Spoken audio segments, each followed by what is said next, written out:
तो दोस्तों स्वागत है हमारे न्यूज चैनल पर एक बार फिर। आज 19 अप्रैल 2021 आज दिन भर इन खबरों पर बनी रहेगी आपकी नज़र, जिनका होगा आप पर असर। जी हाँ दोस्तों, बहुत बड़ी बिग ब्रेकिंग न्यूज़ सामने निकल कर आ रही है, तो विस्तार से आपको एक एक करके जानकारी दी जाएगी। आपको बता दें कि जानलेवा हुई दूसरी लहर, टूटे सभी रिकॉर्ड, 5 राज्यों में 65% सक्रिय मरीज, यूपी में हालात गंभीर। आपको बता दें कि कोरोना वायरस की दूसरी लहर अब जानलेवा हो चुकी है। पहली बार एक दिन में सबसे ज़्यादा लोगों की मौत हो गई है। वहीं देश में लगातार तीसरे दिन 2 लाख से अधिक नए केस सामने आ रहे हैं। इसके अलावा महाराष्ट्र के साथ अब उत्तर प्रदेश में भी हालात बहुत ही ज़्यादा गंभीर हैं। सबसे मेन बात यह है कि इस समय कोरोना वायरस से बचने के लिए हमें बहुत ही ज़्यादा सावधानी बरतनी होगी। West Bengal assembly election 2021 opinion poll, Bengal में फिर एक बार ममता की लहर, यानी हैट्रिक चांस मारने की है बाजी ममता बनर्जी। आपको बता दें कि 294 सीटों की अनुमति सीमा के अनुसार टीएमसी को 148 से 164 सीटें मिलने का अनुमान है। उसके बाद भाजपा को 90 से 108 सीटें और फिर 294 सीटें विधानसभा के 2016 के मुकाबले में 55 सीटें कम हैं। सर्वेक्षण के अनुसार भाजपा अपने एकल अंक में 2016 के चुनाव 3 सीटें 2021 के चुनाव में ट्रिपल अंक तक, यानी अर्थात 100 तक बढ़ाएगी। वाम मोर्चा कांग्रेस महागठबंधन केवल 35 सीटों के साथ तीसरे स्थान पर रहने का अनुमान लगाया है। साथ में आपको बतला दें, एक और बड़ी बिग ब्रेकिंग की न्यूज़ की तरफ ले चलते हैं कि भारत में पिछले 24 घंटे में सामने आए 2,73,810 नए मामले, जिसमें से 1619 लोगों की मृत्यु हो गई है।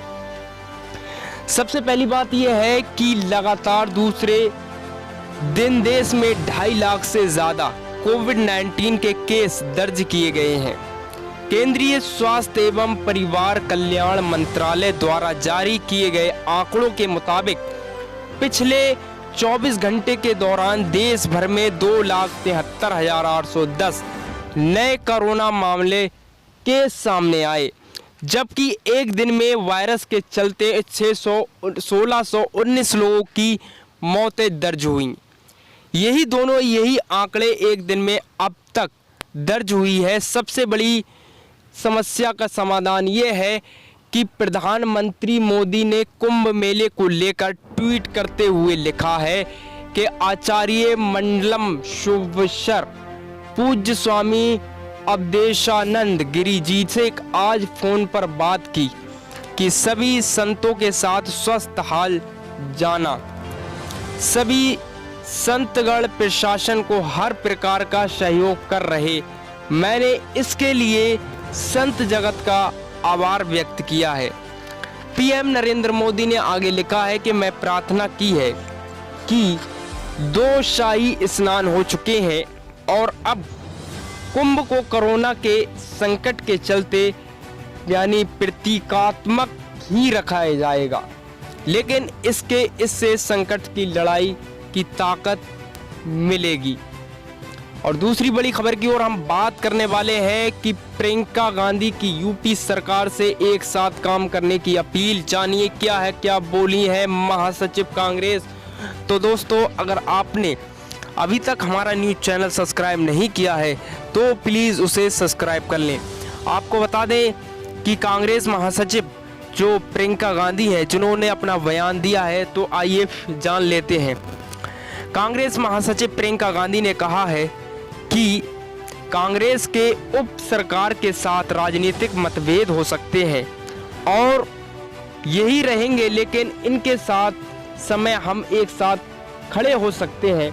कांग्रेस जनता के साथ कंधा से कंधा मिलाकर करेगी। उन्होंने एक वीडियो जारी कर प्रदेश सरकार को घेरते हुए कहा है कि उत्तर प्रदेश में बेड, ऑक्सीजन, दवाई की कमी है। और ये बात बिल्कुल सही है कि राम मंदिर और भगवा के ही नारे उत्तर प्रदेश में लगाए जाते हैं और बाकी बेड, दवाई और स्वास्थ्य रोजगार बिल्कुल भी नहीं है। तो दोस्तों कैसी लगी हमारी न्यूज़? तो अगर आपको न्यूज़ हमारी पसंद आए और दोस्तों अगर आप भी गोदी मीडिया और दलाल मीडिया से सेफ रहना चाहते हैं तो प्लीज़ अभी हमारे इस न्यूज़ चैनल को सब्सक्राइब करने के बाद घंटा बजा दें ताकि आप कोई भी